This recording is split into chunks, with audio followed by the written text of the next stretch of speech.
एक बार एक बच्चे ने अपने पापा से पूछा, पापा मेरी लाइफ की क्या वैल्यू है। तभी पापा ने कहा, अगर तुम सच में अपनी ज़िंदगी की कीमत समझना चाहते हो तो मैं तुम्हें एक पत्थर देता हूँ। इस पत्थर को लेकर मार्केट में चले जाना और अगर कोई इसकी प्राइस पूछे तो कुछ मत कहना, बस अपनी 2 उंगली खड़ी कर देना। वो लड़का मार्केट गया। वो कुछ देर तो वहाँ ऐसे ही बैठा रहा, लेकिन कुछ देर बाद ही एक बूढ़ी औरत उसके पास आई और उस पत्थर का प्राइस पूछने लगी। वो लड़का एकदम चुप रहा, उसने कुछ नहीं कहा और अपनी 2 उंगलियां खड़ी कर दी। तभी वो बूढ़ी औरत बोली, 200 रुपये, ठीक है, इस पत्थर को मैं तुमसे खरीद लूंगी। वो बच्चा एकदम से शॉक्ड हो गया कि एक पत्थर की कीमत 200 रुपये, जो कि पत्थर जनरली कहीं पर भी मिल जाते हैं, लेकिन उसका प्राइस 200 रुपये। वो तुरंत अपने पापा के पास गया और बोला, पापा मुझे मार्केट में एक बूढ़ी औरत मिली थी और इस पत्थर के 200 रुपये देने के लिए तैयार थी। पापा ने कहा, इस बार तुम इस पत्थर को म्यूजियम में लेकर जाना और अगर कोई इसका प्राइस पूछे तो कुछ मत कहना, बस अपनी 2 उंगली खड़ी कर देना। वो लड़का म्यूजियम में गया और वहाँ पर एक आदमी की नज़र उसके हाथ में रखे पत्थर पर पड़ी और तभी उसने उस पत्थर का प्राइस पूछा। वो बच्चा एकदम चुप रहा और उसने अपनी 2 उंगलियां खड़ी कर दी।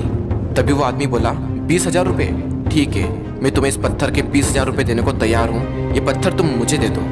वो लड़का फिर से चौंक गया और जाकर अपने पापा से कहा, पापा म्यूजियम में मुझे एक आदमी मिला था और इस पत्थर के 20,000 रुपये देने को तैयार था। तभी उसके पापा ने कहा, अब मैं तुम्हें आखिरी जगह भेजने जा रहा हूँ और अब तुम्हें जाना है कीमती पत्थरों की दुकान पर और अगर वहाँ पर भी कोई प्राइस पूछे तो कुछ मत कहना, बस अपनी 2 उंगलियाँ खड़ी कर देना। वो लड़का जल्दी से कीमती पत्थरों की दुकान पर गया और उसने देखा कि एक बूढ़ा आदमी था जो काउंटर के पीछे खड़ा था। जैसे ही उस बूढ़े इंसान की नज़र उस पत्थर पर पड़ी, वो एकदम शॉक्ड हो गया।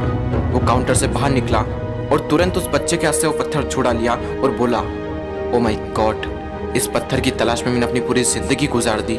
कहाँ से मिला है पत्थर और क्या प्राइस है इसका, कितना लोगे तुम इस पत्थर के लिए। वो बच्चा तब भी चुप रहा और अपनी 2 उंगलियां खड़ी कर दी। तभी वो बूढ़ा आदमी बोला, कितने, 2 लाख रुपए, ठीक है, मैं इसके लिए तुम्हें 2 लाख रुपए देने को तैयार हूँ, प्लीज़ तुम ये पत्थर मुझे दे दो। उस लड़के को अपनी आंखों पर विश्वास नहीं हो रहा था। वो जल्दी से अपने पापा के पास पहुंचा और बोला, पापा वो बूढ़ा आदमी इसके लिए 2 लाख रुपए देने को तैयार है। तभी उसके पापा ने कहा, क्या तुम अब समझे अपनी लाइफ की वैल्यू? आपकी लाइफ की वैल्यू इस बात पर डिपेंड करती है कि आप अपने आप को कहाँ रखते हैं। ये आपको डिसाइड करना है कि आपको 200 रुपये का पत्थर बनना है या फिर 2 लाख रुपए का। जिंदगी में कई सारे ऐसे लोग होते हैं जो आपसे बहुत प्यार करते हैं, उनके लिए आप सब कुछ हैं, और कुछ लोग ऐसे भी होते हैं जो आपको सिर्फ एक वस्तु के रूप में उपयोग करेंगे, उनके लिए आप कुछ भी नहीं हो। ये आपके ऊपर डिपेंड करता है कि आपकी लाइफ की वैल्यू क्या होगी।